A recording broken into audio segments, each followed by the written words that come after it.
I'm tempted. I'm tempted to coax you into saying that this is perhaps the Lampard season.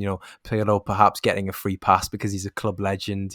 If this was any other manager, the fan base would be up in arms that Juve were, before today's win against Milan, fifth in the table. What's the feeling towards Pirlo now?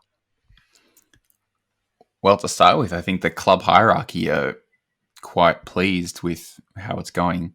We have to think about the fact that Pirlo was probably one of the main things he had going for him was his wages. I think about 300,000 euros in comparison to, someone like Pochettino that probably would have need to be paid in 8-10 million euros per season. So that's the first big positive that he's got going for him. But also makes him more expendable. But nonetheless, yeah, I think they're quietly quite pleased.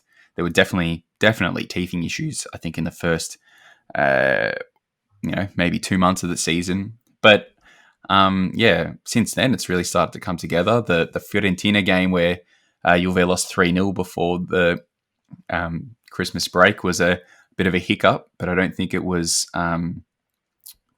symbolic of greater underlying issues. It was more a fact of the red card and probably some dodgy refereeing decisions, which people are going to laugh at. A Juve fan talking about dodgy refereeing decisions. So I think there's a fair bit of hope and definitely still a lot of expectation that Juventus is going to come back and win the 10th title. But it's also definitely been a lot of regeneration of the squad that's had to happen this season. And we've seen Kulusevski come in, we've seen McKennie come in, we've seen Chiesa come in. They're still building towards something. There's a lot of water to go under the bridge on that front. It's a massive 6 months to come. We discussed that, didn't we, sort of in the summer, about rebuilding Juventus on a previous episode of the podcast, and there was a lot of intrigue around what Pirlo would bring in terms of a style and how he would sort of integrate these players because there was you look at the players that Juve have signed over the past 12-18 months, and there's been a marked difference in sort of the age range that the players that the club have brought in. You look at the Chiesas, the Kulusevskis, the Weston McKennies, they're all 23 and under. So there's definitely been a change there. How has that integration gone, do you think? Because just on the basis of the most recent result against Milan, McKennie scored, Kulusevski got an assist, Chiesa got 2. It seems like it's going all right.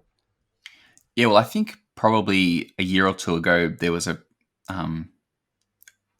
obvious signs that there needed to be a regeneration of the squad, and some young players needed to be brought in because I think the team starts to become stale when your midfield is Khedira and Matuidi, and you've got old guys at the back, and you see the compare that to like Milan this morning with all the young players running around and pressing like mad.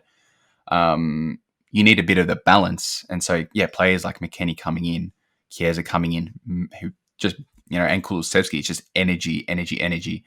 And even someone like McKennie, I had probably some concerns more around his ability to fit in from a technical ball progression standpoint.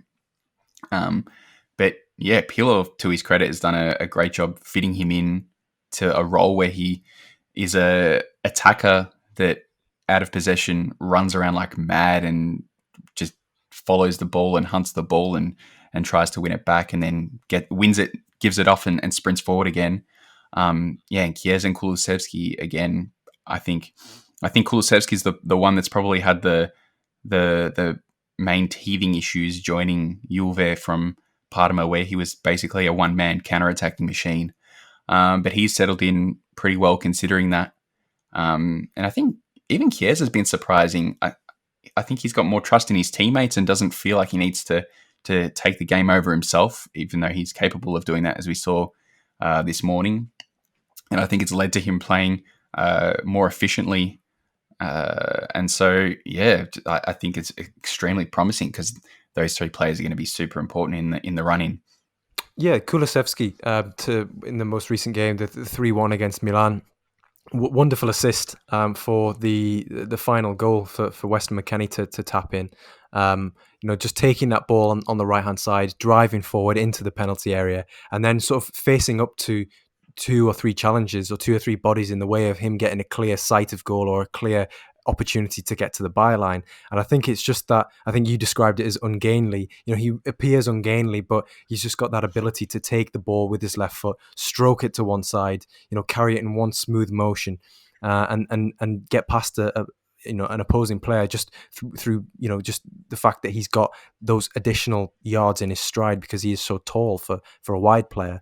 So I'm pleased to see that while there have been teething issues, as you'd imagine, coming from Parma, which was the most counter-attacking team in Serie A last season under Roberto De Versa, to Juve, where naturally teams are going to set up with a low block most of the time. So I'm glad to see that despite that, there is still some semblance of output there.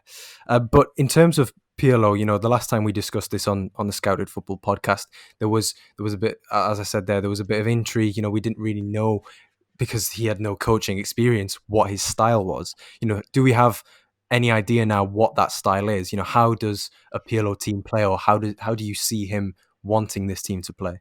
I think he straight away looks like one of those managers that's really flexible to the players he's got at his disposal. It's like a complete reverse from what we saw last season with Sarri trying to, in some places trying to fit round pegs in square holes. So, it looks completely tactically flexible. There's a lot of switching between a 3-back and a 4-back during the game, and fitting players into roles that suit their skill sets. Which, as I said, with McKennie, is a perfect example of putting players in the best position to succeed with the qualities that they bring to the table. So, I think it's been hugely encouraging, and I think the club hierarchy have taken notice of that, and hopefully they will be even more willing to back him in the transfer window with whatever money they've got left to